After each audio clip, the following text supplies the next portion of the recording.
Orang-orang Dayak itu orang baik, saudara. Walaupun mereka banyak yang bukan Islam, adat budaya mereka itu baik. Selama ini mereka nggak pernah ganggu orang Islam, saudara. Dulu saya pernah punya pengalaman beberapa tahun yang lalu. Saya datang ke Pontianak. Saya datang dapat 3 hari di sana. Ternyata sang gubernur, saudara yang kafir, itu diam-diam mengumpulkan pemuda Dayak dari daerah, saudara. Diangkut dengan truk-truk untuk dibawa ke tengah kota Pontianak, ke benteng mereka yang disebut rumah adat Betang, saudara. Kami nggak tahu, kami datang, kami dakwah. Saudara, begitu hari terakhir, jam 7 pagi, saya diantar ke bandara, saya terbang. Ternyata jam 8 pagi, mereka salah hitung. Mereka pikir saya belum pulang. Itu 2000 lebih pemuda Dayak dengan parang, dengan mandau turun ke jalan. Mau nyari saya, saudara. Kemudian saya punya spanduk, semua dihancurkan oleh mereka. Lalu apa yang terjadi? Umat Islam Melayu di sana tidak terima, saudara. Umat Islam Melayu, hulu tubalang perangnya nggak terima. Karena mereka yang undang saya, saudara. Bupati yang undang saya, sultan yang undang saya.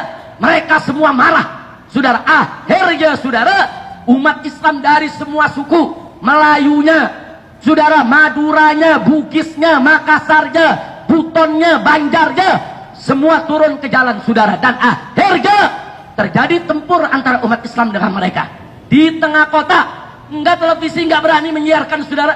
Saya dikontak, Habib, apa yang harus kita lakukan? Saya sudah mendarat di Jakarta. Saya katakan, Anda tidak boleh mundur.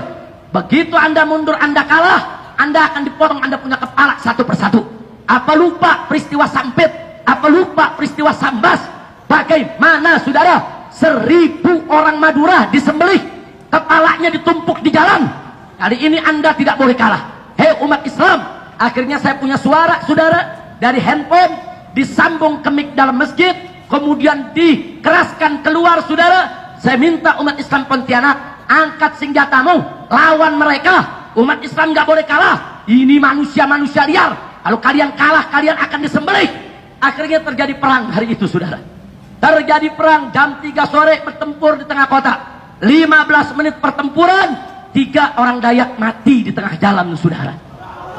Begitu mereka mati 3, saudara, biang mereka badan besar, tato semua, bubar yang lainnya, saudara.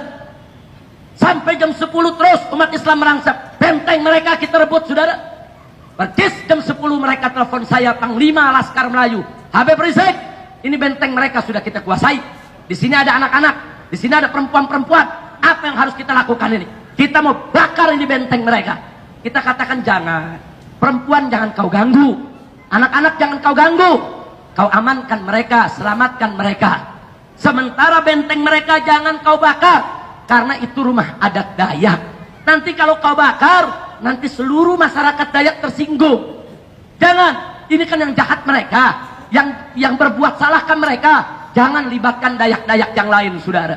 Nah, akhirnya mereka tidak bakar, saudara. Anak-anak mereka selamatkan dengan perempuan. Baru mereka menyerbu kantor gubernur. Karena gubernur yang mengumpulkan bala tentara tersebut, saudara. Ini kejadian di Pontianak, saudara. Nah, setelah selesai, akhirnya Allah memberikan kemenangan kepada umat Islam, saudara.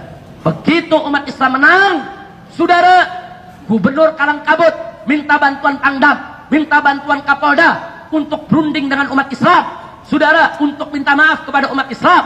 Prinsip kami singkat, umat Islam bukan pendendam, tapi jangan coba-coba main-main dengan umat Islam, betul? Jadi pada saat saudara terjadi pertempuran, saya ditelepon oleh Kapoldanya. Kapolda itu pernah jadi Kapolda Jakarta kemarin ini, saudara. Apa dia bilang? Habib Rizik ditelepon, tolong perintahkan umat Islam untuk meletakkan senjatanya. Saya katakan tidak. Kau suruh dulu itu Dayak-Dayak itu untuk letakkan senjata. Kalau mereka sudah letakkan senjata, bubar kembali ke kampungnya masing-masing, baru saya instruksikan umat Islam untuk meletakkan senjatanya. Tapi kalau mereka tidak meletakkan senjata, nggak boleh umat Islam untuk meletakkan senjatanya. Kami pengalaman di Ambon, kami pengalaman di Poso, kami disuruh meletakkan senjata. Orang kafirnya sendiri dibiarkan punya senjata. Akhirnya kami dibunuh, kami dibantai, kurang ajar. Dan Allah berikan kemenangan, saudara. Semenjak saat itu, mereka nggak berani ganggu umat Islam, saudara. 3 bulan kemudian saya diundang, YouTube buat tablik akbar di tengah-tengah lapangan Kodam di Pontianak, saudara. Kita siap perang. Kita siap perang. Kalau mereka mau ganggu kita, saudara, kita nggak pernah ganggu orang. Makanya di sana umat Islam mengatakan, pendeta-pendeta kalian datang ke Pontianak, kami tidak ganggu. Pendeta-pendeta, pastor-pastor kalian datang ini ke seluruh Kalimantan Barat, kami nggak usir. Kenapa ulama kami kalian mengusir? Kenapa habib kami kalian mengusir? Kenapa guru kami kalian mengusir? Orang Dayak mengatakan, ini tanah kami, ini bumi kami. Orang Banjar juga mengatakan, kami juga asli Kalimantan. Melayu juga mengatakan, kami juga asli Kalimantan. Bukan kau saja yang pribumi di Kalimantan. Masya Allah, kira-kira jelas tidak? Semenjak saat itu, saudara, kondisi tenang. Tapi Anda perlu tahu, orang-orang Dayak itu orang baik, saudara. Walaupun mereka banyak yang bukan Islam, adat budaya mereka itu baik. Selama ini mereka nggak pernah ganggu orang Islam, saudara. Diri, saudara. Penggorengannya dipisah, piringnya dipisah, saudara. Kemudian dia punya pancinya dipisah, saudara. Subhanallah, baik tidak? Baik tidak? Nah, lalu kenapa sekarang ini kok mereka menyerang kita? Ada provokator, saudara. Ada provokator yang mengadu domba antar umat beragama, mengadu domba antar suku, mengadu domba antar golongan yang ingin memecah belah Indonesia. Betul? Maka itu saya mau tanya semua, mau diadu domba? Mau dipecah belah? Siap jaga Indonesia? Siap bela Indonesia?